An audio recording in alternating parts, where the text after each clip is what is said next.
നമസ്കാരം. ട്രെൻഡിംഗ് നൗവിലേക്ക് സ്വാഗതം. ആദ്യം നോക്കാം പ്രധാന തലക്കെട്ടുകൾ. വിവാദമായ കേരള സ്റ്റോറി 2 സിനിമ കാണാൻ ഹൈക്കോടതി. കേസ് പരിഗണിക്കുന്ന ജഡ്ജി നാളെ സിനിമ കാണും. ജനങ്ങളുടെ ആശങ്ക കാണാതിരിക്കാനാകില്ലെന്ന് കോടതി.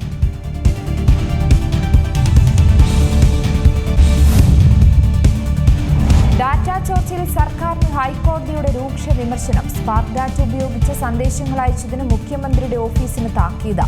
നടന്നത് സ്വകാര്യതയിലേക്കുള്ള കടന്നുകയറ്റമെന്ന് കോടതി. ഇനി ആർക്കും സന്ദേശം അയക്കരുതെന്ന് ഹൈക്കോടതി.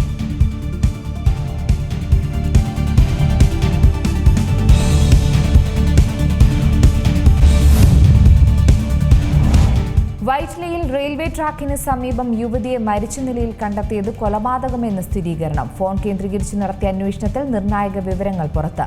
കൊല്ലപ്പെട്ട സ്ത്രീയുടെ വിവരങ്ങൾ ഉറപ്പുവരുത്താൻ പോലീസ്.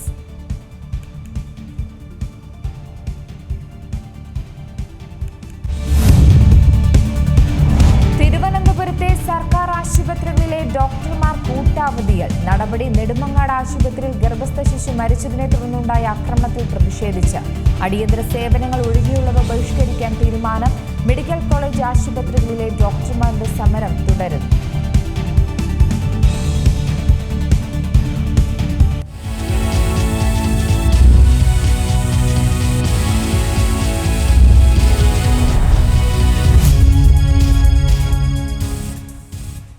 കേരള സ്റ്റോറി 2 സിനിമ കാണാൻ ഹൈക്കോടതിയും. കേരളത്തിലെ ജനങ്ങളുടെ ആശങ്ക പരിഗണിച്ചാണ് കോടതിയുടെ നീക്കം. സിനിമ കോടതി നാളെയാണ് കാണുന്നത്. പ്രദർശനാനുമതി തടയണമെന്ന ഹർജിയിലാണ് കോടതിയുടെ തീരുമാനം. ഈ വാർത്തയുടെ കൂടുതൽ വിശദാംശങ്ങൾ ഇർഫാൻ ഇബ്രാഹിം സേട്ട് നൽകും. ഇർഫാൻ, അങ്ങനെ കേരള സ്റ്റോറി 2 വിവാദം അങ്ങനെ ആളിക്കത്തിക്കൊണ്ടിരിക്കുകയാണ്. ജനങ്ങളുടെ ആശങ്കകൾ ഓരോ ദിനം വർദ്ധിച്ചുകൊണ്ടിരിക്കുകയാണ്. ഇതിനിടയിൽ സിനിമ ഹൈക്കോടതി കാണുകയാണ്. നാളെയാണ് കാണുന്നത്. സിനിമയുടെ കാര്യത്തിലുള്ള തീരുമാനം ഇതിനു ശേഷമായിരിക്കും അല്ലേ? തീർച്ചയായിട്ടും കേരളത്തിലെ ജനങ്ങളെ ഭിന്നിപ്പിക്കുക എന്ന ലക്ഷ്യത്തോടു കൂടിയാണ് ഇത്തരത്തിലൊരു സിനിമ പുറത്തിറക്കാൻ ഇരിക്കുന്നത് എന്ന നിലയിലുള്ള ആക്ഷേപങ്ങളും അതോടൊപ്പം തന്നെ വിവാദങ്ങളും ഉയരുന്ന പശ്ചാത്തലത്തിലാണ് കോടതിയുടെ തീരുമാനം വരുന്നത്. സിനിമ നാളെയാണ് ഹൈക്കോടതിയുടെ സിംഗിൾ ബെഞ്ച് കാണുക. കേസ് പരിഗണിച്ചത് സിംഗിൾ ബെഞ്ച് അധ്യക്ഷനായിട്ടുള്ള ജസ്റ്റിസ് ബെച്ചു ക്വീൻ തോമസ് ആണ്. അതുകൊണ്ട് തന്നെ ഈ വിഷയത്തിൽ നാളെ അദ്ദേഹം കോടതി സിനിമ കാണും എന്നുള്ള ഒരു പ്രധാനമായ കാര്യമാണ് നമുക്കിപ്പോൾ പങ്കുവയ്ക്കാനുള്ളത്. പ്രദർശനാനുമതി തടയണമെന്നാവശ്യപ്പെട്ട് ശ്രീദേവ് നമ്പൂതിരി എന്ന് പറയുന്ന ഒരാൾ സമർപ്പിച്ച ഹർജിയിലാണ് ഇത്തരത്തിൽ കോടതിയുടെ ഒരു തീരുമാനം ഉണ്ടായിട്ടുള്ളത്. കൊച്ചിയിലെ ഏതെങ്കിലും ഒരു സ്റ്റുഡിയോയിൽ വെച്ചിട്ടായിരിക്കും നാളെ ഇത്തരത്തിൽ ഒരു സിനിമയുടെ പ്രത്യേക പ്രദർശനം കോടതിക്ക് വേണ്ടി മാത്രം നടക്കുക. കേരളത്തിലെ ജനങ്ങളുടെ ആശങ്ക അവഗണിക്കാൻ കഴിയില്ല എന്നുള്ള കാര്യമാണ് കോടതി പറഞ്ഞിട്ടുള്ളത്. കേരളത്തെ അപകീർത്തിപ്പെടുത്തുന്ന തരത്തിലുള്ള ഒരു ഉള്ളടക്കമാണോ സിനിമയ്ക്ക് ഉള്ളത് എന്ന ചോദ്യമാണ് ഹൈക്കോടതി ഇന്ന് ചോദിച്ചത്.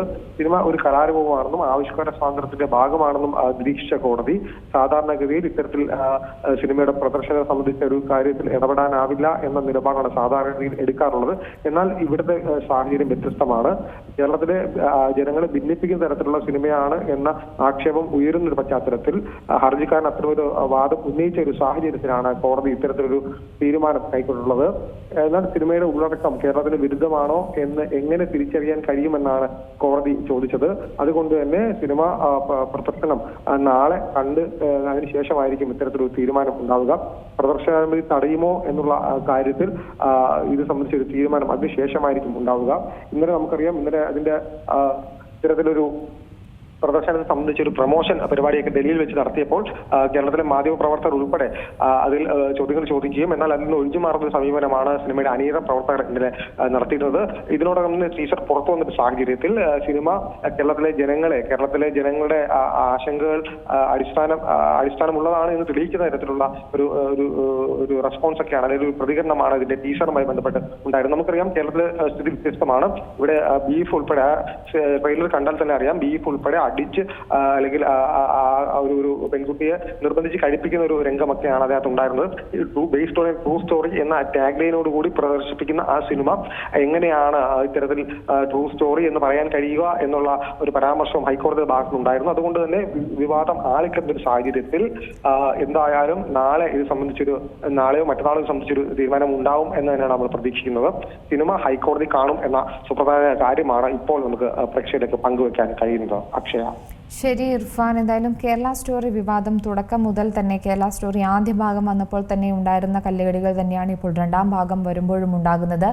ഇതിൻ്റെ പ്രഖ്യാപനം മുതൽ തന്നെ കുറേയധികം കഥകളുമായി ബന്ധപ്പെട്ടും അതിലെ സിനിമയിലെ സംഭാഷണങ്ങളുമായി ബന്ധപ്പെട്ടൊക്കെ വലിയ തരത്തിൽ വ്യത്യാസങ്ങൾ കേരളവുമായി ബന്ധപ്പെട്ട് മാത്രമല്ല മറ്റ് സംസ്ഥാനങ്ങളെ ചൂണ്ടിക്കാട്ടി ചെയ്യുന്ന കഥകളെയെല്ലാം സംബന്ധിച്ചും വലിയ തരത്തിൽ പ്രക്ഷോഭങ്ങളും വിവാദങ്ങളും എല്ലാം നടന്നിരുന്നു.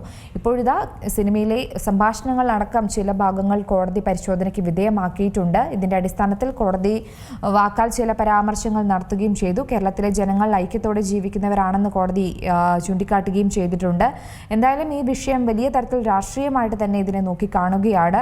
ഇപ്പോൾ നമ്മോടൊപ്പം ഈ ഒരു വിഷയത്തിൽ പ്രതികരിക്കാൻ BJP നേതാവ് ശ്രീ റെജി ലൂക്കോസ് കൂടെ ചേരുന്നുണ്ട്. ശ്രീ റെജി ലൂക്കോസ്, അങ്ങനെ ഹൈക്കോടതി അടുത്ത സിനിമയും കാണുകയാണ്, കേരള സ്റ്റോറി 2. ഇതുമായി ബന്ധപ്പെട്ട് വലിയ തരത്തിൽ വിവാദങ്ങൾ ഇന്ന് സംസ്ഥാനത്തുടനീളം അലയടിക്കുകയാണ്. കൊച്ചുകുട്ടികളടക്കം ഇതിന്റെ കമന്റ്സ് പറയാനായിട്ടുണ്ട്. കേരള സ്റ്റോറി 2 നേരിൽ കണ്ട് വിലയിരുത്താൻ തന്നെയാണ് കോടതിയുടെ തീരുമാനം. എങ്ങനെയാണ് ഈ സിനിമയെ നോക്കിക്കാണുന്നത്? കോടതി കൂടെ കണ്ടതിന് ശേഷം എന്തായിരിക്കാം ഒരു തീരുമാനം പ്രതീക്ഷിക്കുന്നത്? അല്ല, ഒരു സിനിമ റിലീസ് ചെയ്യുന്നതിന് മുമ്പ് ഒരു സിനിമയെ കുറിച്ച് എങ്ങനെയാണ് നമ്മൾ പ്രൊഡിക്ട് ചെയ്യാൻ പറ്റുന്നത്? ആ സിനിമയെ കുറിച്ചുള്ള ദുരാരോപണങ്ങൾക്ക് മറുപടിയായിരുന്നു അതിന് കിട്ടിയ ദേശീയ അവാർഡുകൾ. നിരവധി ദേശീയ അവാർഡ് ചിത്രത്തിന് കിട്ടി. ഇന്ത്യയിൽ തന്നെ വളരെ ഹിറ്റായി. ഏതാണ്ട് 400 കോടിയോട് രൂപ 300 കോടിയാണ് അത് നേടിയത്. ആ 300 കോടി രൂപ കേരള സ്റ്റോറി ആദ്യത്തെ പതിപ്പിന് കിട്ടി. കൂടാണ്ട് തന്നെ കേരളത്തിൽ തന്നെ പല ന്യൂനപക്ഷ സമൂഹങ്ങളുടെയും അവരുടെ വ്യക്തമായ രീതിയിലുള്ള അവരുടെ സ്കൂളുകളിലും ഒക്കെ അത് പ്രദർശിപ്പിച്ചു. ഇതിനകത്ത് പറഞ്ഞ വസ്തുതാപരമായ കാര്യങ്ങളിൽ എന്തിനാണ് ഈ പ്രതിപക്ഷ കക്ഷികൾ ഹാലിളകുന്നത്? സത്യമായിട്ട് സിനിമയിൽ അവതരിപ്പിച്ചു കഴിഞ്ഞാൽ അത് കാണാനുള്ള അവസരങ്ങൾ ജനങ്ങൾക്ക് നിഷേധിക്കുന്ന തെറ്റല്ലേ? അവർ തീരുമാനിക്കട്ടെ പടം കാണണോ വേണ്ടോ എന്നുള്ളവരും. അപ്പം ഒരു സിനിമ അല്ലെ ഒരു കലാസൃഷ്ടി കാണാനുള്ള പൗരാവകാശത്തെ വെല്ലുവിളിക്കുന്ന ഇടതുപക്ഷ പ്രസ്ഥാനങ്ങളാണ് വാസ്തവത്തിൽ ഈ കാര്യത്തിൽ എന്താ പറയുക കേരളത്തിൽ ജനങ്ങളുടെ മുന്നിൽ പരിഹാസ്യരാകുന്നത്. കോടതി നാളെ ഇത് കാണുമെന്നാണ് ഇപ്പോൾ വാർത്ത വന്നിരിക്കുന്നത്. കോടതി കണ്ടതിന് ശേഷം കോടതി വിധി എഴുതട്ടെ ഇത് പ്രദർശിപ്പിക്കാൻ പറ്റുമോ ഇല്ലെന്നുള്ളവരും. ഇന്ത്യയിലെ മറ്റൊരു സംസ്ഥാനത്തും ഈ സിനിമയെ കുറിച്ചുള്ള പ്രതിഷേധമോ അല്ലെങ്കിൽ നിയമപരമായ നടപടികൾക്കോ ആരും ഇതുവരെ മുതിർന്നിട്ടില്ല. അപ്പൊ കേരളത്തിൽ നിയമസഭാ തെരഞ്ഞെടുപ്പിന് മുന്നോടിയായിട്ട് ഇങ്ങനൊരു സിനിമ പ്രദർശിപ്പിക്കാൻ പാടില്ല എന്ന് പറയുന്നത് ആവിഷ്കാര സ്വാതന്ത്ര്യത്തിനെതിരെയുള്ള ഒരു വെല്ലുവിളിയാണ്. പല സിനിമകളും സെൻസർ ബോർഡിന്റെ ഭാഗത്തു നിന്നും ചില നിർദ്ദേശങ്ങൾ വന്നതിന്റെ പേരിൽ ആവിഷ്കാര സ്വാതന്ത്ര്യത്തിനെതിരെയുള്ള വെല്ലുവിളി എന്ന് പറഞ്ഞുകൊണ്ട് കേരളത്തിലെ ജനങ്ങളുടെ മുമ്പിൽ പല രീതിയിലുള്ള വ്യാഖ്യാനങ്ങൾ നടത്തിയ ഇടതുപക്ഷ പ്രസ്ഥാനങ്ങൾ, പ്രത്യേകിച്ച് കേരളത്തിലെ ഭരണകക്ഷി ഉൾപ്പെടെയുള്ളവർ ഇപ്പോഴെന്തുകൊണ്ടാണ് ഈ സിനിമയുടെ ആവിഷ്കാര സ്വാതന്ത്ര്യത്തിന് വെല്ലുവിളിച്ചുകൊണ്ട് കോടതി പോയിരിക്കുന്നത്? അത് അവരുടെ ധിക്കാരപരമായിട്ടുള്ള സമീപനമാണ്. ജനങ്ങൾ ഇതെല്ലാം കണ്ടുകൊണ്ടിരിക്കുകയാണ്. സിനിമയുടെ പേരിൽ സിനിമയുടെ പേരിൽ വിലയിരുത്തി കേരളത്തിലെ ജനങ്ങളുടെ മനസ്സിനെ മാറ്റാമെന്നൊക്കെ ഇവരെ പോലുള്ള വിശ്വസിക്കുന്നത് വെറും ബൂർഷ്വായ മാനസികാവസ്ഥയാണ്. സത്യാവസ്ഥ എന്താണെന്ന് ജനങ്ങൾ തിരിച്ചറിയട്ടെ. ആ സിനിമ എന്ന കലാസൃഷ്ടി പ്രദർശിപ്പിക്കാനുള്ള അവകാശം അതിനെതിരെ കോടതി കയറിയ ഇടതുപക്ഷവും അതിന്റെ ബുദ്ധിജീവികളും കേരളത്തിലെ ജനങ്ങളോട് മറുപടി പറയേണ്ടത്.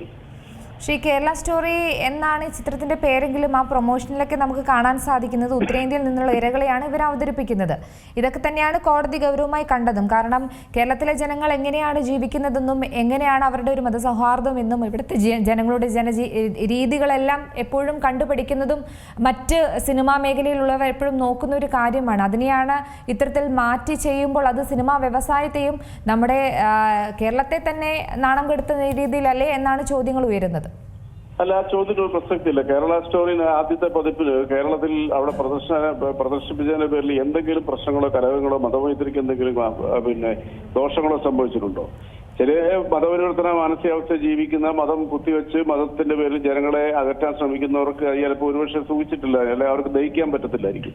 സത്യങ്ങൾ തിരിച്ചറിയുന്നതിന് വേണ്ടിയിട്ടുള്ള ഒരു ശ്രമത്തിന്റെ ഫലമായി നടക്കുന്ന ഇത്തരം പ്രവർത്തനങ്ങളെ അത് പാടില്ല എന്നും പറഞ്ഞുകൊണ്ട് കോടതി പോയി. ബഹുമാനപ്പെട്ട കോടതിയുടെ നിരീക്ഷണങ്ങൾ ഒരിക്കലും കോടതി വിധിയല്ല. സുപ്രീം കോടതി 2 തവണ വിധിച്ചിട്ടുണ്ട്. കോടതിയുടെ അഭിപ്രായങ്ങളും നിരീക്ഷണങ്ങളും വിധിയായിട്ട് കാണാൻ പറ്റത്തില്ല. നാളെ സിനിമ കണ്ടതിന് ശേഷം കോടതി വിധി പ്രഖ്യാപിക്കട്ടെ. അതിനുശേഷം നമുക്ക് ആ കാര്യത്തെക്കുറിച്ച് വിശദമായ രീതിയിൽ ചർച്ച ചെയ്യാം. ഇപ്പോഴെങ്ങനെയാണ് നമ്മൾ ഒരു സംശയം കൂടെ, ഇപ്പോൾ ഇതിനെ മുഖ്യമന്ത്രി അടക്കം ഈ ഒരു വിഷയത്തിൽ കാര്യമായിട്ടുള്ള ഇടപെടൽ നടത്തിയിട്ടുണ്ട്, പ്രതികരണങ്ങളൊക്കെ നടത്തിയിട്ടുണ്ട്, കേട്ട് കാണുമെന്ന് തോന്നുന്നു. അപ്പോൾ ഈ പൊതുവെ ഉയരുന്ന ഒരു കാര്യം എന്ന ഈ ശബരിമല സ്വർണ്ണക്കൊള്ള വിഷയമൊക്കെ ഇങ്ങനെ ആളിക്കത്തിരിക്കുമ്പോൾ, പ്രത്യേകിച്ച് തെരഞ്ഞെടുപ്പ് അടുത്തിരിക്കുമ്പോൾ ഈ ഒരു വിഷയം ശ്രദ്ധ തിരിച്ചുവിടാൻ വേണ്ടി എടുത്തിടുന്നതാണോ എന്നൊരു സംശയം. തീർച്ചയായിട്ടും അത് സംശയമായ കാര്യത്തിന്. കാരണം സ്വർണ്ണക്കള്ള വിഷയത്തിലും ആഗോള അയ്യപ്പ സംഗമത്തിൽ വന്ന തട്ടിപ്പിന്റെ പേരിലും കേരളത്തിലെ പൊതുസമൂഹത്തിന് മുമ്പിൽ ഒരു വിചാരണ നേരിട്ടുകൊണ്ടിരിക്കുകയാണ് ഇടതുപക്ഷം നയിക്കുന്ന സർക്കാരും. ഭീമമായ കൊള്ളയാണ് നടന്നിരിക്കുന്നത്, നഗ്നമായ കൊള്ള. ആ കൊള്ളയിൽ നിന്ന് ശ്രദ്ധ തിരിക്കാൻ വേണ്ടിയിട്ടാണ് ഒരു സിനിമയ്ക്കെതിരെ ആവിഷ്കാര സ്വാതന്ത്ര്യത്തിന്റെ അപ്പോസ്തലന്മാരെന്ന് അറിയപ്പെടുന്നവർ തന്നെ ഒരു സിനിമയ്ക്കെതിരെ കോടതി കയറിയെന്ന് പറഞ്ഞാൽ എത്ര വിരോധാഭാസമാണ്, എത്ര പരിഹാസ്യമാണ്. അതുകൊണ്ടാണ് ഞാൻ ചർച്ചയുടെ തുടക്കത്തിൽ പറഞ്ഞത് ജനങ്ങൾ വിലയിരുത്തും. സിനിമ വന്നതിന് ശേഷമല്ലേ നമുക്ക് സിനിമയിൽ ഉത്തരേന്ത്യയിൽ ബീഫ് തീറ്റിക്കുന്ന എന്തെങ്കിലും സംഭവം ഉണ്ടെന്നുണ്ടെങ്കിൽ ഇവിടെ നിയമപരമായിട്ടുള്ള നടപടി സ്വീകരിക്കണം. അത് സിനിമയിൽ വന്നിരിക്കുന്നത് കേരളത്തിലെ ബീഫ് തീറ്റിക്കുന്നതായിട്ട് ബന്ധപ്പെട്ടാണെന്നുള്ള ഒരു പ്രൊമോയിലൂടെ എങ്ങനെയാണ് നമുക്ക് മനസ്സിലാക്കാൻ പറ്റുന്നത്. കേരളത്തിൽ അങ്ങനെ ഒരു നിർബന്ധം ബീഫ് കഴിക്കാൻ പാടില്ല എന്നല്ല, ബീഫ് കഴിച്ചേ പറ്റുള്ളൂ എന്നും പറഞ്ഞ ഒരു നിർബന്ധം ഒരു രാഷ്ട്രീയ കക്ഷി പ്രത്യേകിച്ച് BJP ഇതുവരെ പറഞ്ഞിട്ടില്ല. പക്ഷെ എന്നാൽ ബീഫ് ഫെസ്റ്റിവൽ നടത്തി ബീഫ് കഴിക്കാൻ നിർബന്ധിക്കുന്ന SFIയും DYSP അല്ല DYFI ആണ്. അവരാണ് ഇക്കാര്യത്തിൽ മത സൗഹാർദ്ദത്തെ വെല്ലുവിളിക്കുന്ന, മതമൈത്രിക്ക് ഭീഷണി ഉയർത്തുന്നുള്ളതാണ് വസ്തുത. അവരാണ് സമൂഹത്തിനോട് മാപ്പ് പറയേണ്ടത്. തീർച്ചയായും വളരെയധികം ശ്രീ റെജി ലൂക്കോസ് ഈ അവസരത്തിൽ പ്രതികരിച്ചില്ല. എന്തായാലും കേരള സ്റ്റോറി 2 സിനിമ വീണ്ടും ഹൈക്കോടതി ഇത് കാണുകയാണ്. ആദ്യത്തെ സിനിമ പോലെ തന്നെ വലിയ തരത്തിൽ വിവാദങ്ങൾ തന്നെയാണ് ഈ സിനിമയുമായി ബന്ധപ്പെട്ടുമുള്ളത്. സിനിമ കാണാൻ ഹൈക്കോടതി തീരുമാനിച്ചതുകൂടി തന്നെ ഫെബ്രുവരി 27 റിലീസ് അത് മാറ്റുമോ ഇല്ലയോ എന്ന് തന്നെയാണ് അടുത്ത സംശയം. കേരളത്തിലെ ജനങ്ങളുടെ ആശങ്ക പരിഗണിച്ചാണ് കോടതിയുടെ നീക്കം എന്നാണ് മനസ്സിലാകുന്നത്. എന്തായാലും സിനിമ മതസ്പൃത ഉണ്ടാക്കുന്നുണ്ട് എന്ന് ചൂണ്ടിക്കാട്ടി തന്നെയാണ് ഇതിൻ്റെ ഹർജി പോയിരിക്കുന്നത്. അപ്പോൾ ഫെബ്രുവരി 27 എത്താൻ പോകുന്ന സിനിമയുമായി ബന്ധപ്പെട്ട് ഇതുവരെ ഇറങ്ങിയ അപ്ഡേഷൻസ് ഒക്കെ വലിയ തരത്തിൽ ചർച്ചയായി മാറിക്കൊണ്ടിരിക്കുകയാണ്. ഇതാണോ കേരളം, ഇതാണോ കേരളത്തിൻ്റെ രീതി എന്നൊക്കെയാണ് പുറത്തു നിന്നുള്ള അന്യഭാഷാ സിനിമാ പ്രേമികളൊക്കെ ചോദിച്ചുകൊണ്ടിരിക്കുന്നത്. ഇപ്പോൾ നമ്മോടൊപ്പം ഈ ഒരു വിഷയത്തിൽ പ്രതികരിക്കാൻ കോൺഗ്രസ് വക്താവ് VR അനൂപ് കൂടി ചേരുന്നുണ്ട്. ശ്രീ അനൂപ്, സിനിമ കേരള സ്റ്റോറി സിനിമയുമായി ബന്ധപ്പെട്ട വിവാദങ്ങൾ ആദ്യ ഭാഗം പോലെ തന്നെ രണ്ടാം ഭാഗവും ഇപ്പോൾ വലിയ ചർച്ചയായിരിക്കുകയാണ്. ചിത്രവുമായി ബന്ധപ്പെട്ട് ഇതുവരെ ഇറങ്ങിയിരിക്കുന്ന അപ്ഡേറ്റുകളിൽ നിന്നാണ് നമ്മളിപ്പോൾ ഇതുവരെ സിനിമയെ മനസ്സിലാക്കിയിരിക്കുന്നത്. എന്നാൽ പോലും ഇതാണോ കേരളത്തിൻ്റെ മതസ്പർദ്ധ ഉണ്ടാക്കാൻ പോകുന്ന ചിത്രം എന്നാണ് ചോദ്യം. മാത്രമല്ല ഈ സിനിമ റിലീസ് ചെയ്യാൻ ഇനി കുറച്ച് ദിവസങ്ങൾ കൂടെ മാത്രമേ ബാക്കിയുള്ളൂ. ഹൈക്കോടതിയുടെ ഒരു തീരുമാനം എങ്ങനെയാണ് പ്രതീക്ഷിക്കുന്നത്? കേരള സ്റ്റോറിയുടെ ആദ്യ ഭാഗത്തിനെതിരായി ആദ്യം ബഹുമാനപ്പെട്ട ഹൈക്കോടതിയെ സമീപിച്ച ഒരാളാണ് ഞാൻ. അതിനെ തുടർന്നാണ് അന്നതൊരു സാങ്കല്പിക കഥ മാത്രമാണെന്നുള്ള സത്യവാങ്മൂലം കോടതിയിൽ സമർപ്പിക്കപ്പെട്ടത്. അതുവരെ സിനിമയുമായി ബന്ധപ്പെട്ട ആളുകൾ പ്രചരിപ്പിച്ചത് ഇത് യഥാർത്ഥ സംഭവമാണ്, കേരളത്തിൽ നടന്നതാണെന്ന് പറഞ്ഞപ്പോൾ പിന്നീടുള്ള കോടതിയിൽ നടന്ന ആ വ്യവഹാരത്തിനിടയ്ക്ക് ഇത് സാങ്കല്പികമാണെന്ന് പറയേണ്ടി വന്നു. അതിന്റെ അടിസ്ഥാനത്തിലാണ് കോടതി അന്ന് സിനിമയുടെ പ്രദർശനം തടയുന്നില്ല എന്നുള്ള നിലപാടിലേക്ക് എത്തിയത്. കേരളത്തെ സംബന്ധിച്ച് ഇത്തരമൊരു പരിശ്രമങ്ങൾ അതൊരു ആസൂത്രിതമാണ്. അത് വളരെ കാലമായി തുടർന്നു വന്നിരിക്കുന്നതാണ്. കേരളത്തെ വെറുപ്പിന്റെ ഒരു ടാർഗറ്റ് ആക്കുക എന്നുള്ളത് തന്നെയാണ് ഇതിന്റെ ആത്യന്തികമായ ലക്ഷ്യം എന്ന് പറയുന്നത്. ഈ ചിത്രത്തിന്റെ ടീസറാണ് പുറത്തു വന്നിരിക്കുന്നത്. കേരളത്തിനെതിരെ വിദ്വേഷം വിതയ്ക്കാൻ നമ്മുടെ ഒരു അന്തരീക്ഷത്തെ തന്നെ തകർക്കുന്ന രീതിയിൽ തന്നെയാണ് ചിത്രം എന്നാണ് പൊതുവെ നമുക്ക് മനസ്സിലാകുന്നത്. മാത്രമല്ല ഇനി സിനിമ ഈ കേരള സ്റ്റോറി ആദ്യ ഭാഗവും താങ്കൾ സൂചിപ്പിച്ച പോലെ തന്നെ വലിയ തരത്തിൽ ചർച്ചകളായിരുന്നു. പക്ഷെ അത് റിലീസ് ചെയ്ത് 300 കോടിക്ക് മുകളിലാണ് നേട്ടം കൊയ്തത്. അപ്പോൾ തീർച്ചയായും സംശയം വേണ്ട. അത് കേരളത്തെ മാത്രമല്ല, ഇന്ത്യയിലുടനീളം കേരളത്തെ അത്തരത്തിൽ ചിത്രീകരിക്കുക, കേരളത്തിൽ വെറുപ്പിന്റെ കേന്ദ്രമാക്കുക, ഇത്തരം ദുരുദ്ദേശപരമായ പ്രചരണം നടത്തുക എന്നതിലൂടെ സംഘപരിവാർ വെറുപ്പിന്റെ ദീർഘകാലാടിസ്ഥാനത്തിലുള്ള ഒരു വിളവെടുപ്പ് തന്നെയാണ് ഉദ്ദേശിക്കുന്നത്. സംശയം. ശരി, വളരെയധികം നന്ദി അനൂപ് അവസരത്തിൽ പ്രതികരിച്ചില്ല. എന്തായാലും കേരള സ്റ്റോറി 2 സിനിമ കാണാൻ ഹൈക്കോടതി തീരുമാനിച്ചിരിക്കുകയാണ്. കേരളത്തിലെ ജനങ്ങളുടെ ആശങ്ക പരിഗണിച്ചാണ് കോടതിയുടെ നീക്കം. സിനിമ കോടതി നാളെയാണ് കാണുന്നത്. പ്രദർശനാനുമതി തടയണമെന്ന ഹർജിയിലാണ് തീരുമാനം.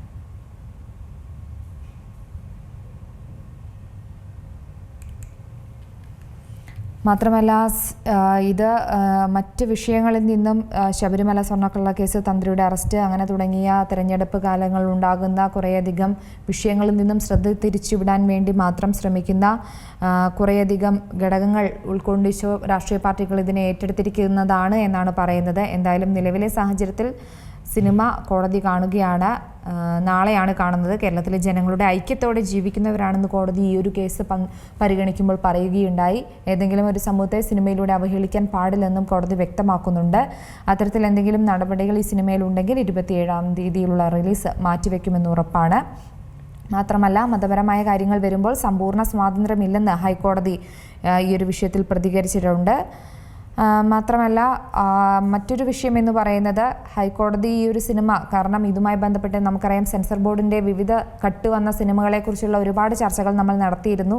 അപ്പോഴൊക്കെ ചെറിയ വാക്കുകൾ പോലും തിരുത്തിയ സെൻസർ ബോർഡ് എന്തുകൊണ്ട് കേരള സ്റ്റോറിക്ക് പ്രദർശനാനുമതി നൽകി എന്ന ചോദ്യങ്ങളാണ് ബാക്കിയാകുന്നത്. സാധാരണഗതിയിൽ സിനിമകളുടെ പ്രദർശനത്തിന് ഇടപെടുന്ന ഹൈക്കോടതി പറഞ്ഞിട്ടുണ്ടായിരുന്നു. സിനിമ ഒരു കലാരൂപമാണ്, കലാകാരന്മാർക്ക് ആവിഷ്കാര സ്വാതന്ത്ര്യമുണ്ട്, സിനിമ യഥാർത്ഥ സംഭവങ്ങളുടെ അടിസ്ഥാനത്തിൽ എന്നാണ് നിർമ്മാതാക്കളുടെ വാദം. അപ്പോൾ ആ വാദം പ്രശ്നമാണ്. സിനിമയിൽ പറയുന്നത് വസ്തുതാവിരുദ്ധമാണെങ്കിൽ കോടതി ഇടപെടേണ്ടി വരുമെന്നാണ് നിരീക്ഷണം. ഏതെങ്കിലും മതത്തെയോ വിഭാഗത്തെയോ ബാധിക്കുന്ന ഭാഗങ്ങൾ സിനിമയിൽ ഇല്ലെങ്കിൽ സിനിമ തീർച്ചയായും റിലീസ് ചെയ്യും. അല്ലാത്ത പക്ഷം അത് കോടതി വീണ്ടും പരിശോധിക്കും. അതിൽ വീണ്ടും കട്ടുകൾ വരാനുള്ളൊരു സാധ്യതയുണ്ട്. അതിനാൽ തന്നെ കേരള സ്റ്റോറിയുടെ ടീസർ പിൻവലിക്കണമെന്ന് ഹൈക്കോടതി നിർദ്ദേശിക്കുകയും ചെയ്തിട്ടുണ്ടായിരുന്നു. ടീസർ പിൻവലിക്കാമെന്ന് നിർമ്മാതാക്കളും ഉറപ്പ് നൽകി. നിർമ്മാതാക്കൾ ഉറപ്പ് നൽകിയതിനാൽ തൽക്കാലം വിടുന്നില്ലായിരുന്നു എന്നാണ് ഹൈക്കോടതി പറഞ്ഞത്. ഈ സമയമാണ് ടീസറിനൊപ്പം ട്രെയിലറും പിൻവലിക്കണമെന്ന് ഹർജിക്കാർ ആവശ്യപ്പെട്ടത്. മതപരമായ കാര്യങ്ങൾ വരുമ്പോഴാണ് ഇത്തരത്തിലുള്ള കൂടുതൽ സങ്കീർണമാകുന്ന കാര്യങ്ങളിലേക്കും കോടതി നിരീക്ഷണം ഒക്കെ എത്തുന്നത്. അതേ മാനദണ്ഡം കേരള സ്റ്റോറിക്കും ബാധകമാണെന്നും പറയുന്നുണ്ട്. ഇപ്പോൾ നമ്മോടൊപ്പം ഈ ഒരു വിഷയത്തിൽ പ്രതികരിക്കാൻ അഡ്വക്കേറ്റ് മൈത്രി സച്ചിദാനന്ദ ചേരുന്നുണ്ട്. നമസ്കാരം അഡ്വക്കേറ്റ്. മാം കേൾക്കാമോ? ഹലോ, കേൾക്കാം. നമസ്കാരം. ഹലോ. ഇപ്പോൾ കേരള സ്റ്റോറി സിനിമയുടെ രണ്ടാം ഭാഗം ഹൈക്കോടതി കാണുകയാണ്. താങ്കളാണ് ഇത് വാദിച്ചതെന്ന് മനസ്സിലാക്കുന്നുണ്ട്. സിനിമയുടെ സെൻസർ സർട്ടിഫിക്കറ്റ് റദ്ദാക്കണമെന്നാവശ്യപ്പെട്ടുള്ള ഹർജികളാണ് പരിഗണിക്കുന്നത്. അതിനിടെയാണ് കോടതി വീണ്ടും സിനിമ കാണാൻ വേണ്ടി ഒരു തീരുമാനമെടുത്തിരിക്കുന്നത്. എന്താണ് കോടതിയിൽ നിന്നും പ്രതീക്ഷിക്കുന്നത്? ഇന്ന് കേസ് മാറ്റർ ഒരു ഡീറ്റെയിൽ ആയിട്ട് തന്നെ കേസ്. അപ്പൊ കോർട്ട് മൂവി കണ്ടിട്ട് ഒരു ഒപ്പീനിയൻ ഫോം ചെയ്യുക എന്നാണ് പറഞ്ഞത്. അത് കാണാൻ വേണ്ടിയിട്ട് എപ്പോഴാണ് സ്ക്രീനിങ് പറ്റുന്നത് എന്നുള്ളത് പ്രൊഡ്യൂസറിന്റെ അഭിഭാഷകരോട് നോക്കിയിട്ട് പറയാൻ പറഞ്ഞിട്ടുണ്ട്. അതിനാണ് 145 വെച്ചത്. അതല്ലാണ്ട് ഈ ആർഗ്യുമെന്റിന്റെ ഇടയിൽ പ്രൊഡ്യൂസറിന്റെ അഭിഭാഷകർ പറഞ്ഞു ഈ ടീസർ വിഡ്രോ വേണമെങ്കിൽ ചെയ്യാം എന്നുള്ളത്. അപ്പൊ അതിന്റെ കാര്യത്തിൽ കൂടി ഒരു ഉറപ്പ് നമുക്ക് 145 കിട്ടും. അപ്പോ കോടതി ഒരു കാര്യം പറഞ്ഞെന്ന് പറഞ്ഞാൽ ഇത് നമുക്ക് ഇഗ്നോർ ചെയ്യാൻ പറ്റില്ല. പക്ഷെ ഇത് രണ്ട് കൂട്ടത്തെ ആൾക്കാർ നോക്കിയിട്ട് എന്താണ് മൂവി കണ്ടിട്ട് തീരുമാനിക്കാനേ പറ്റുള്ളൂ എന്നുള്ള രീതിയിലാണ് കോടതി പറഞ്ഞത്. അല്ലാണ്ട് വേറൊരു കാര്യം പറഞ്ഞെന്ന് പറഞ്ഞാൽ ഇത് ഇൻസ്പയർഡ് ബൈ ട്രൂ ഇവന്റ്സ് എന്നുള്ള ഒരു വാക്ക് കാണിക്കുന്നത് കൊണ്ട് ട്രെയിലറിൽ, അതുകൊണ്ടും പിന്നെ ഈ കേരള സ്റ്റോറി എന്നുള്ള ഒരു ടൈറ്റിൽ കൊടുക്കുന്നത് കൊണ്ടും ഇത് എന്താണെന്നുള്ളത് കാണാതെ നമുക്ക് പറയാൻ പറ്റില്ല. ഇതൊന്ന് കാണണം എന്നുള്ള ഒരു അഭിപ്രായമാണ് കോടതിയുടെ. പക്ഷെ ഇതിന്റെ ഒരു ഫൈനലായിട്ടല്ല, ഒരു ഇടക്കാല ഉത്തരവിൽ എന്താ തീരുമാനം എടുക്കേണ്ടത് നമുക്ക് 145 പിന്നെ മൂവി കണ്ടതിന് ശേഷവും കോടതി പറയും. മാത്രമല്ല, ഈ ഹർജി ഫയൽ സ്വീകരിച്ച കോടതി മറ്റൊരു നടപടിയും കൂടെ സ്വീകരിച്ചിട്ടുണ്ട്. അതായത് കേന്ദ്ര സെൻസർ ബോർഡിനോടും നിർമ്മാതാക്കളായ സൺഷൈൻ പിക്ചേഴ്സിനോടും ഈ വിശദീകരണം തേടിയിട്ടുണ്ടല്ലോ. അപ്പോൾ ഇവരെ ഇത്രയും ദിവസം ആണെങ്കിലും ഈ സ്റ്റോറിയുമായി ബന്ധപ്പെട്ട ഓരോ അപ്ഡേറ്റുകൾ പുറത്തുവിടുമ്പോഴും അവർ തീർച്ചയായും ഒരു പ്രൊപ്പഗൻഡ ബേസിലല്ല ഈ ചിത്രം നിർമ്മിച്ചിരിക്കുന്നതെന്നാണ് പറയുന്നത്. അപ്പോൾ എങ്ങനെയാണ് കോടതിയുടെ ഒരു നിരീക്ഷണം വരാൻ സാധ്യതയുള്ളത്? അത് നമുക്കിപ്പോ പറയാൻ പറ്റില്ല. കോടതി എങ്ങനെയാണ് ഇത് ചെയ്യാൻ പറ്റുന്നത്, എന്താണ് ഡിസിഷൻ എടുക്കാൻ പോകുന്നത് എന്നുള്ളത് നമുക്കിപ്പോ പറയാൻ പറ്റില്ലല്ലോ. ഇവർ സൺഷൈൻ പിക്ചേഴ്സിന്റെ അഭിഭാഷകർ പ്രസന്റ് ആയിരുന്നു, സെൻസർ ബോർഡിന്റെയും അഭിഭാഷകർ ഉണ്ടായിരുന്നു. അപ്പോ അവരുടെ നിലപാടെന്ന് പറഞ്ഞാൽ ഇത് എല്ലാം ചെയ്തിട്ടുണ്ട്, നോക്കിയിട്ട് തന്നെയാണ് സർട്ടിഫിക്കേഷൻ കൊടുത്തതെന്നാണ് യൂണിയൻ ഓഫ് ഇന്ത്യയുടെ അഭിഭാഷകർ പറഞ്ഞത്. അല്ലാണ്ട് സൺഷൈന്റെ ഇവർ പറയുന്നത് ഇത് ആദ്യത്തെ മൂവിക്കും ഇങ്ങനെ വിരോധം ഉണ്ടായിരുന്നു, പക്ഷെ അത് കോടതികൾ ഇടപെട്ടിട്ടില്ല. അപ്പൊ ഇത് ഈ പ്രാവശ്യവും ഇടപെടേണ്ട ആവശ്യമില്ല എന്നുള്ള രീതിയിലായിരുന്നു സബ്മിഷൻസ്. പക്ഷെ അത് കോടതി പറഞ്ഞു ആദ്യത്തെ മൂവി എന്നുള്ളതിന് ആദ്യത്തെ മൂവി രണ്ടാമത്തെ മൂവി എന്നല്ല, ഇത് ഇങ്ങനെ ക്ലെയിം ചെയ്യുന്നുണ്ടെങ്കിൽ ഇൻസ്പയർഡ് ബൈ ട്രൂ ഇവന്റ്സ് എന്നുള്ളത് ക്ലെയിം ചെയ്യുന്നുണ്ടെങ്കിലും പിന്നെ അതിന് കേരള സ്റ്റോറി എന്നുള്ള പേര് കൊടുക്കുന്നുണ്ടെങ്കിൽ അതെന്താന്നുള്ളത് അത് ഇഗ്നോർ ചെയ്യാൻ പറ്റില്ല. അത് അഡ്രസ്സ് ചെയ്തിട്ട് എന്താണെന്ന് തീരുമാനം എടുക്കാൻ പറ്റുമെന്നുള്ള രീതിയിലാണ് കോടതി പറഞ്ഞത്. തീർച്ചയായും വളരെയധികം നന്ദി അഡ്വക്കേറ്റ് ഈ അവസരത്തിൽ പ്രതികരിച്ചില്ല. എന്തായാലും കേരള സ്റ്റോറി 2 സിനിമ കാണാൻ ഹൈക്കോടതി തീരുമാനമുണ്ട്. കേരളത്തിലെ ജനങ്ങളുടെ ആശങ്ക പരിഗണിച്ചാണ് കോടതിയുടെ ഈ ഒരു നീക്കം. സിനിമ നാളെയാണ് കോടതി കാണുന്നത്. പ്രദർശനാനുമതി തടയണമെന്ന ഹർജിയിലാണ് കോടതിയുടെ തീരുമാനം. ഇടവേള.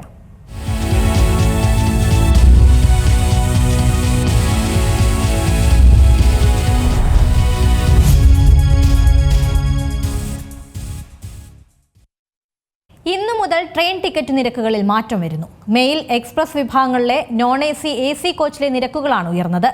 കിലോമീറ്ററിന് 2 പൈസ കൂടും. നോൺ AC കോച്ചിലെ യാത്രയ്ക്ക് 500 കിലോമീറ്ററിന് 10 രൂപ അധികം നൽകണം. ഓർഡിനറി നോൺ AC സർവീസുകൾക്ക് വ്യത്യസ്ത ദൂര സ്ലാബുകളിലാണ് നിരക്കുകൾ. 215 കിലോമീറ്ററിൽ കൂടുതലുള്ള ഓർഡിനറി ക്ലാസ് യാത്രയ്ക്ക് കിലോമീറ്ററിന് 1 പൈസയും mail express non AC class യാത്രയ്ക്ക് കിലോമീറ്ററിന് 2 പൈസയും കൂടും. മെയിൽ എക്സ്പ്രസ് AC ക്ലാസ് 2 പൈസയും AC അല്ലാത്ത 500 കിലോമീറ്റർ യാത്രയ്ക്ക് 10 രൂപയുമാണ് വർദ്ധിക്കുന്നത്.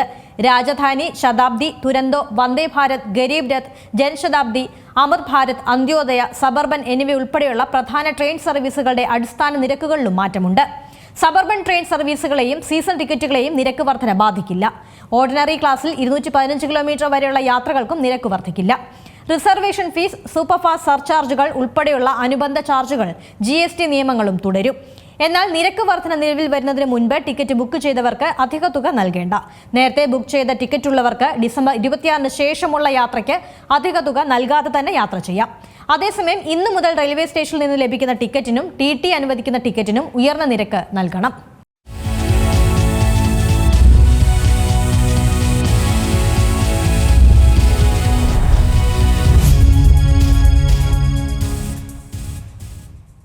മറ്റു വാർത്തകൾ നോക്കാം. മുഖ്യമന്ത്രിയുടെ ഓഫീസിന് ഹൈക്കോടതിയുടെ രൂക്ഷ വിമർശനം. DS സന്ദേശങ്ങളിലാണ് സർക്കാരിന് തിരിച്ചടി നേരിട്ടിരിക്കുന്നത്.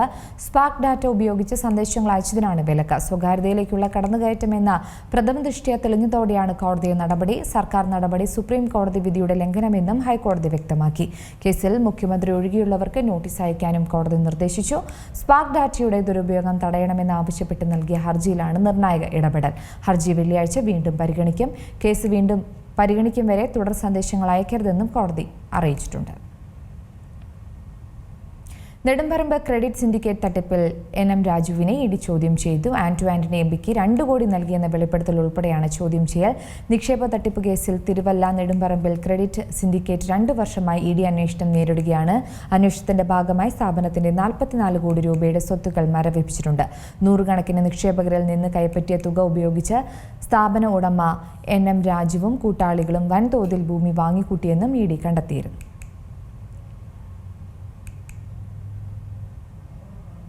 എറണാകുളം വൈറ്റിലയിൽ റെയിൽവേ ട്രാക്കിന് സമീപം യുവതിയെ മരിച്ച നിലയിൽ കണ്ടെത്തിയ സംഭവം കൊലപാതകമെന്ന് സ്ഥിരീകരണം. മൃതദേഹത്തിനടുത്ത് നിന്ന് ലഭിച്ച ഫോണിലെ സിം കേന്ദ്രീകരിച്ച് നടത്തിയ അന്വേഷണത്തിൽ ഫോൺ കോട്ടയം സ്വദേശിനി സുധാ ബേബിയുടേതാണെന്ന് കണ്ടെത്തി. എന്നാൽ കൊല്ലപ്പെട്ടത് ഇവർ തന്നെയാണോ എന്നതിൽ സ്ഥിരീകരണം വന്നിട്ടില്ല. ആദർശ് നൽകും കൂടുതൽ വിശദാംശങ്ങൾ.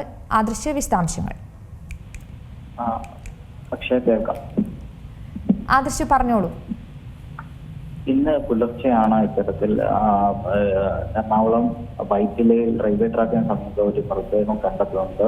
ഇത് 30 വയസ്സിനും 40 വയസ്സിനും ഇടയിലുള്ള യുവതിയുടെ മൃതദേഹമാണെന്നൊരു കണ്ടെത്തൽ തുടർന്ന് വിശദമായ പരിശോധന പോലീസ് നടത്തിയിരുന്നു. ഈ സമയത്താണ് ഈ മൃതദേഹത്തോട് ചേർന്ന് തന്നെ ഒരു മൊബൈൽ ഫോൺ കണ്ടെത്തുന്നത്. ഈ മൊബൈൽ ഫോണിലെ സിം കാർഡ് കേന്ദ്രീകരിച്ച് നടത്തിയ അന്വേഷണത്തിലാണ് കോട്ടയം സ്വദേശിനായ സുധാദേവിയുടേതാണ് ഈ സംശയം. ആദർശ്, ആ സുഹൃത്തിനെ കണ്ടെത്തി എന്നുള്ള ഒരു റിപ്പോർട്ട് വരുന്നുണ്ട്, അത് സ്ഥിരീകരിക്കാമോ? നമുക്ക് ഏതായാലും അത്തരത്തിലുള്ള വിവരങ്ങളൊന്നും ഈ ഘട്ടത്തിൽ ലഭ്യമല്ല. ഏതായാലും നിലവിൽ അതിന്റെ അന്വേഷണം പുരോഗമിച്ചുകൊണ്ടിരിക്കുകയാണ്. ഈ യുവതിയുമായി ബന്ധപ്പെട്ട്, അതായത് യുവതി കോട്ടയം സ്വദേശിനി സുധാദേവിയാണെന്നുള്ള കാര്യത്തിൽ ഒരു സ്ഥിരീകരണം വന്നിട്ടുണ്ടായിരുന്നു.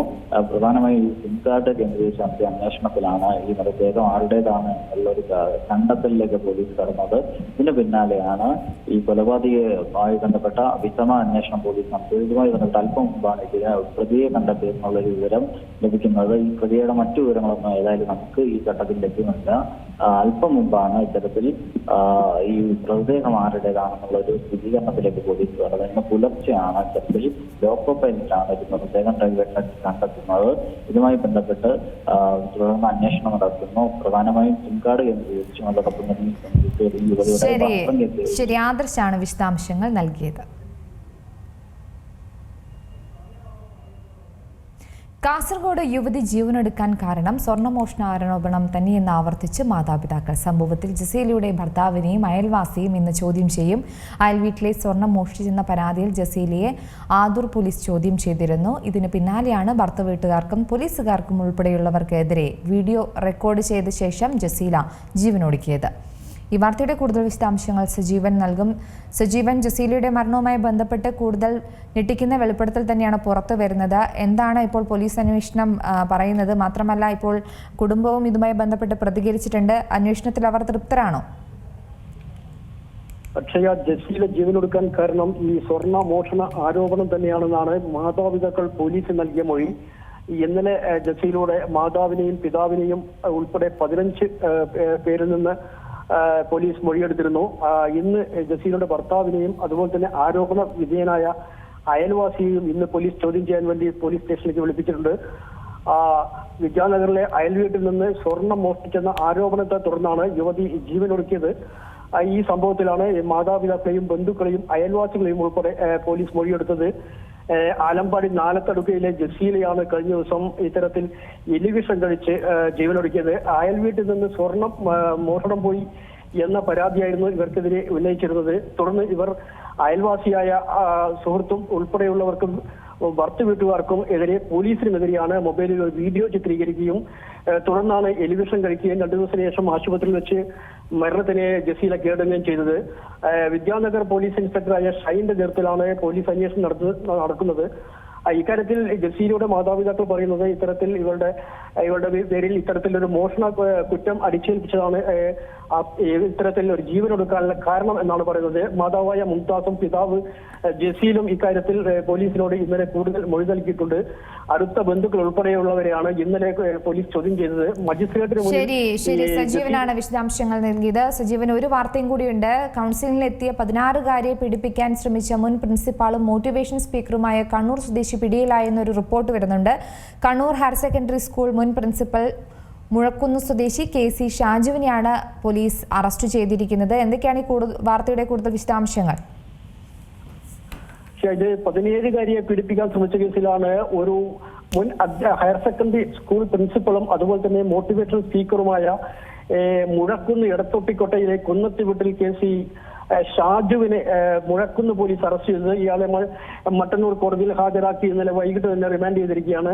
ഇയാൾ സ്കൂൾ പ്രിൻസിപ്പളായി വിരമിച്ച ശേഷമാണ് ഷാജു ഹയർ സെക്കൻഡറി വകുപ്പ് കരിയർ ഗൈഡൻസ് ആൻഡ് അഡോളസന്റ് കൗൺസിലിന്റെ സംസ്ഥാന ഫാക്കൽറ്റിയായി പ്രവർത്തിച്ചു വരികയായിരുന്നു. വിദ്യാഭ്യാസ വകുപ്പിന് വേണ്ടി ബോധവൽക്കരണ ക്ലാസുകളും ഉൾപ്പെടെ ഇയാൾ തന്നെയാണ് എടുത്തിരുന്നത്. 17-കാരിയെ ഇയാൾ വീട്ടിലെത്തി പീഡിപ്പിച്ചുവെന്നാണ് ഇയാൾക്കെതിരെയുള്ള പരാതി.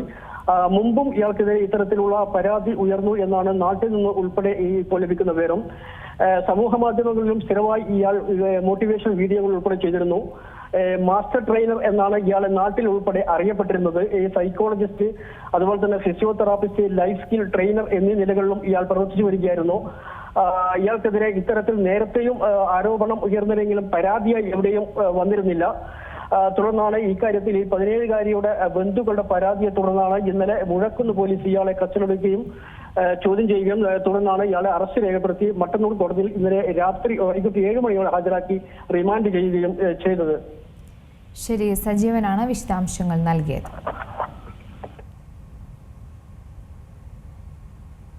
ബുള്ളറ്റിൻ പൂർണ്ണമാകുന്നു. നന്ദി.